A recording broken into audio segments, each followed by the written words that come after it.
Hey, I'd like to welcome you to another episode of Mission Matters. My name is Adam Torres, and if you'd like to apply to be a guest on the show, just head on over to missionmatters.com and click on Be Our Guest to apply. All right, so today I have Sally Handlon on the line, and she is founder of Handlon Business Resources. And I'm proud to announce she will also be an author in one of our upcoming Mission Matters Business Leaders books. So, Sally, first off, just want to say welcome to the show. Thanks, Adam. It's a pleasure to be here, and I'm really looking forward to this and being a part of your new book. Oh, Sally, I'm excited to have you on and excited also to talk about your book today. I have my copy here today. I don't think you may not have known that. So, Your Journey to Aging Well. So, we'll get into your book and as well, the one that you already have published. So, I'm excited to talk about that as well. But we'll start this episode the way that we start them all with our Mission Matters Minute. So, Sally, we at Mission Matters, we amplify stories for entrepreneurs, executives, and experts. That's our mission. Sally, what mission matters to you? Well, as I was thinking about this, Adam, I think my mission and what matters to me is connecting with people and sharing information, whether it be as individuals or as Mhm. businesses, because I've had quite a varied background and I pull from a lot of resources. So just the passion is to be out there with people and share. Mm, Fantastic. Love bringing business centered and mission centered individuals on the line to share their passion and why they do what they do and how they're doing it, really, so we can all learn from it and grow together. So great to have you on. Yes. I guess just to get us started, let's kind of start at the beginning. Like, where did you start out in business and kind of get going?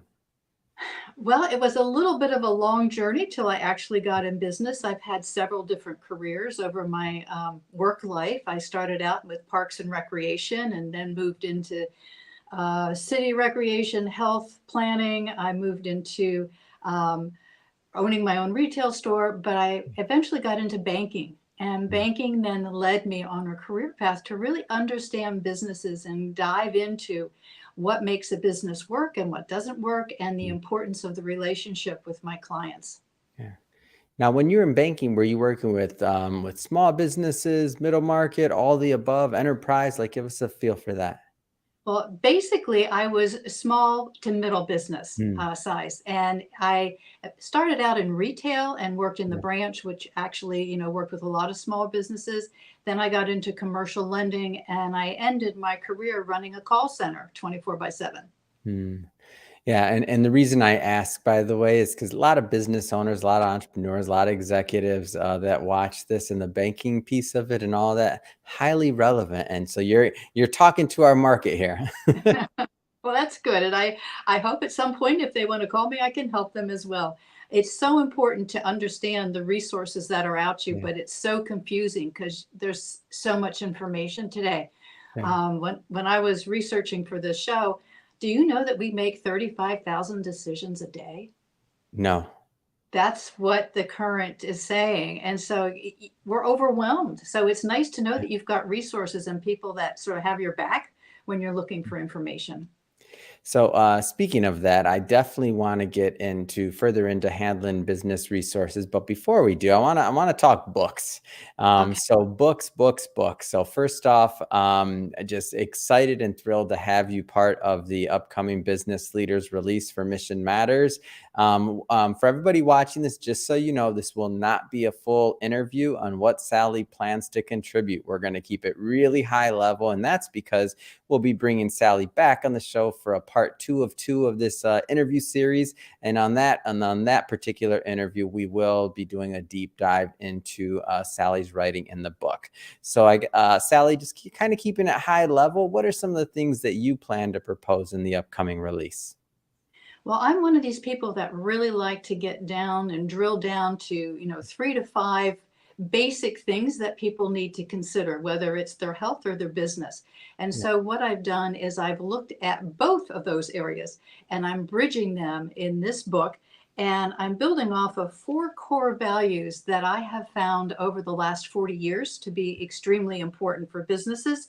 Um, and they really are the triple bottom line plus one. Yeah. So the triple bottom line is people, planet, profit, and then added place to that. So I'm going to be exploring those and offering thoughts as to how they can help make a sustainable bottom line for any business. It's great. I'm going to cut you off there because, like I said, this won't be a deep dive into this particular book today because we can't give it all away for free anyway. We want to sell some books, so everybody, don't worry. We're bringing Please. Sally back on the line, and we'll definitely be leaving you with a cliffhanger on that one. But I'm proud to say that we do have a book that we can talk about today, which is currently available on Amazon and other places. So, Your Journey to Aging Well. So, background, I got my copy here, like I said.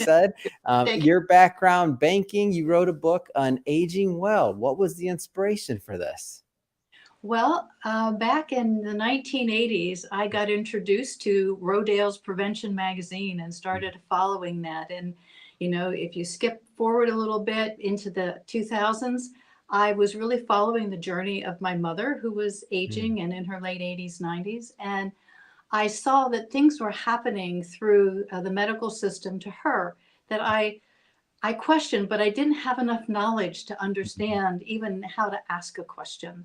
So my first thing was to take a 3-year course in herbs as medicine to understand that. And then I took another course, which was using them to put potions together, to put herbs together to make certain results.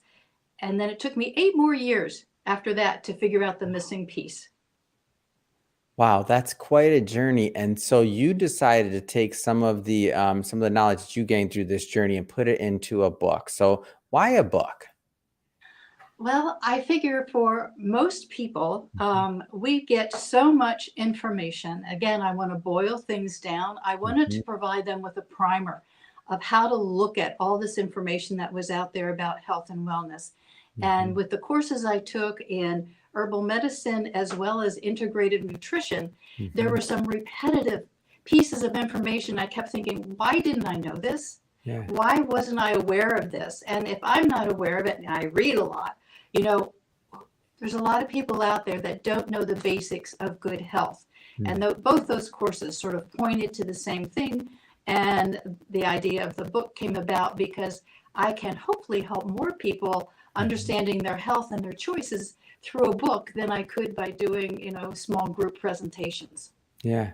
And I'm just I asked that question because obviously we're publishers here at Mission Matters, and I may have a bias towards books, but I always try to encourage people. I say, whether you're going through a publisher like us, whether you're doing it on your own, whether you're independent, I don't care how you do it. Like, get your book out there, get your message out there. People read books, people hold them. It's something that you can touch, you can feel, they don't throw them away. Of course, the digital side of digital marketing and blog posts. And obviously, we're big on podcasting, right? So, not being biased there, but don't skip the book. The book is a big deal. And that leaves a lasting legacy also to your message and what your message you're trying to get across to your audience. So, big deal there. And again, I asked you that because I'm a biased publisher and I want everybody to publish books because I think everybody has a story inside them or a lesson or a message to share that the world needs to hear. So I'm glad that you went through all the effort and time and thought it takes to put together a book because it's not easy, right? No, it's not. And actually, it took me 30 years to get this book out. When you think That's of what I'm talking about. spent researching and going to classes and investing time and money into Mhm. learning more. Amazing. Yeah. So, what do you hope? And I know there's many things, but what do you hope that the readers that pick up a copy of this and that go through the book, what do you hope they get out of it? Well, I'm hoping that those that read this book understand that they can always do something to better their health. Mm, And there's 4 basic principles that I have, which is drink, eat, move, sleep. yeah. Okay, so I boiled it down. But in each of those sections of the book, we talk about little things that you can do that will make a great impact on your health, on your thinking, on the way your body functions, on the way your body moves. There's so much we can do, but unfortunately, with all the PR and marketing messages that are out there from the food and the pharma industries, Mhm. we think with our heads and not our bodies, not our hearts. Mm, And our bodies know what they need. our heads just sort of tend to override us when we don't take the time. Mm. Now, were there any surprises as you started going through? Because as you mentioned, like not everybody's going to take a 30-year process to compiling this book and to whittle down all of that knowledge, all that learning, all that the process that you went through that I'm sure was extensive. And I know just being an author and helping publish authors that a lot of times when you finally sit down and when you go and you do that book, like you learn things that maybe you weren't expecting. So I'm just kind of curious, was there any like unexpected things or aha moments that you had during the process of getting your book out there? Well, it was really interesting. I spent some time really doing my research before I put the book together. I pulled all my information from all my courses and Mm, everything that I thought was important and started to line them up and put together an outline. And once I started to write the book, it really flowed. And after I published the book, I went back to it and I said, "Who wrote that?" It was like I didn't recognize some of the stuff that I realized that I had learned and could share. amazing. And I know one of the central themes is really, and throughout the book, is to really, it's not a race to the finish line of like great Right. health. It's really an idea of ranking and to kind of systematizing like how the actions that you take on a daily basis are affecting your body and well-being. Can you maybe speak a little bit on that? Yeah, well, one of the things that really came to me in my integrative nutrition class, which was the final piece that sort of pulled the book together, Mhm, was that we're all bio individuals.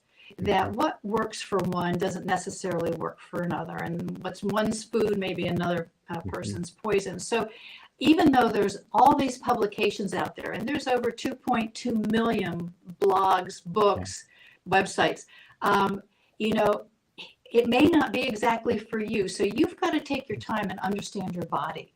So Mm, by taking the little steps each time, it will help you to get towards a more healthy next chapter in your life. I started at 58. yeah. So, I mean, you're never too old. I mean, I went back to school at 68 again for Mhm. integrative nutrition. So it's never too late to learn and to put these things in practice. Wonderful. So we'll definitely be putting a link to that book in the show notes because I want our audience to go pick up a copy of that. And I want to switch it up a bit here. I want to spend some time as well today on handling business resources on your Okay. current company. So Mhm. maybe just as an overview, tell us a little bit more about what you do.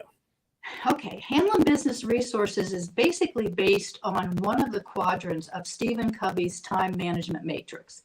Mhm, It's the second quadrant, which is important and not urgent. mm, Because what I found when I was working with businesses, both at the banking and the Small Business Development Center at Lehigh, is people in business were putting out fires all the time. And so yeah. consequently, they weren't getting to those projects that could probably make a difference in how Mhm, they operated or make a decision. And so I set up this business to do those short term special projects mm, that businesses, probably between 5 and 40 employees, yeah. could use an extra hand for. Yeah. So it's short term project work for business owners and executives. Hmm. Can you give us an example, like of what kind of projects are dues for you and your team? It's probably easier to say I don't do IT and HR. Uh, my background is so varied that I've pulled from a lot of different things, but some of the list would be certifications, women owned, minority owned, and Mhm. even wildlife habitat for corporate businesses that want that certification. Yeah. Financing presentations. I take my banking background and I pull it all together so that businesses can go to the bank with a full package to make a loan request. Hmm. Business plan creation, local supply chain support, surveys, market research, strategic planning. I'm one of Mm. Tom Peters' 28 excellence audit facilitators in the Yeah. world. So, I try to really be there. I mean, I do community outreach. It really, the business can provide me with a challenge and I can see whether or not I can meet it. But probably the biggest thing I've been doing of late is certifications, financing, and outreach. Mm. Wow, that's such a good mix. It's almost like you're the special teams, or you're the SWAT going in there to kind of get some things done, those big projects that really need to be done, things that you're talking about like financing packages. But I can see how that happens though. So you think about your day-to-day business owner that's running, putting out fires, doing all these other things. They know they need to do this other thing, but they're busy putting out fires and doing other things. And that's when they pick up the phone. They're like, "Hey, Sally, we need you." Am I getting a good impression of this, or am I off? No, you're right spot on there, Adam. Yes. Oh, that's great. And so how do you typically work with clients? Is it on a project by project basis? Is it a consulting like over a certain amount of months? Is it a variation? Are there different things? I'm just trying to get a feel, because at the end of this, by the way, I'll definitely be asking you to leave your information so that our audience can connect that may be in need of your service or just want to continue the conversation. So how Well, does that typically work? thank you for that. Another thing, it varies. I try to do it project by project, but if Yeah. somebody wants a longer term, I don't want to spread things out over a period of time just because I can. I Yeah. want to get I want to get in there, get it done so that the business owner can make a Mhm. decision. Yeah. So it's usually project by project. That makes sense. And I feel like just from your vantage point, especially when you're talking about things like putting together financing packages or other things like that, like having worked with, is there one particular industry, or with your banking background, do you work with many different industries, or give us a flavor for that a little bit? Um, Actually, I've worked with a lot of industries. Mm, One of my biggest industries that I continue to work for since 2008 is a cement manufacturing business. mm, So it really depends. I would say for the most part, yeah, as I said earlier, 5 to 40 employees is usually mm, the size of the business. From a financing package standpoint, I do things for alternative, traditional financing, SBA financing. I mhm, don't get into investment banking and some of those things. So I'm staying with the smaller to the mid-size mhm, in that arena. But yeah. I've really, when I look over my client list, I've hit pretty much everything that there is. Yeah. So Well, Sally, I have to say it has been great having you on the show to get to know a little bit more about your book, of course, which I want everyone that's watching to go definitely pick up a copy of this. We'll put some notes in the show notes for it, and we'll also the links and all that good stuff. But I just have to ask, Sally, what's next? I mean, what's next for you? What's next for your business? well, my next got changed because I started to, put together my chapter for your book, and Yeah. so after that, my next focus is your journey to healing the environment, and Wow. I'm going to start with understanding more about water and water's needs, our needs, the planet's needs. So that's sort of what's on my to-do list. Awesome. Well, you have to keep me in the loop on that one, because I want to hear more. You already know that. So if somebody's watching this and they want to learn more or to connect with you on the business side of things, what's the best way for them to do that? My website is handlonbusinessresources.com. Mhm. So, or you can just put hbr.com and it'll get to me.